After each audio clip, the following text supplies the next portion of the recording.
തിരുവനന്തപുരത്തേക്ക് സൈനികരും ആയുധങ്ങളുമായി പോയ പ്രത്യേക ട്രെയിൻ സഞ്ചരിച്ചിരുന്ന ട്രാക്കിൽ സ്ഫോടക വസ്തുക്കൾ കണ്ടെത്തിയ സംഭവത്തിൽ അന്വേഷണം ഊർജിതമാക്കി കരസേന.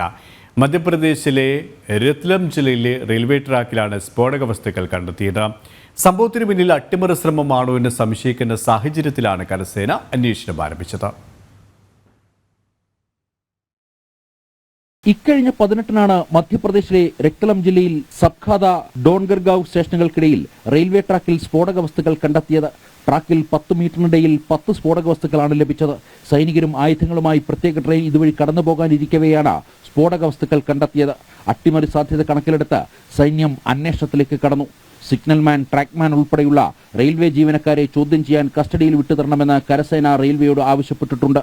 സംഭവത്തെ അതീവ ഗൗരവത്തോടെയാണ് കേന്ദ്ര അന്വേഷണ ഏജൻസികൾ കാണുന്നത്. NIA, കരസേന, ഭീകരവിരുദ്ധ സ്ക്വാഡ് തുടങ്ങിയവയിലെ ഉദ്യോഗസ്ഥർ സംഭവസ്ഥലം വിശദമായി പരിശോധിച്ചു.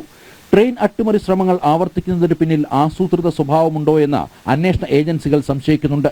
കഴിഞ്ഞ 5 ആഴ്ചക്കിടയിൽ 7 തീവണ്ടി അട്ടിമറി ശ്രമങ്ങളാണ് ഉത്തർപ്രദേശ്, മധ്യപ്രദേശ് എന്നീ സംസ്ഥാനങ്ങളിൽ നിന്ന് റിപ്പോർട്ട് ചെയ്തിട്ടുള്ളത്. സംഭവങ്ങൾ ഗൗരവമായി എടുത്ത് റെയിൽവേയും അന്വേഷണം നടത്തുകയാണ്. ജനം, ഡൽഹി.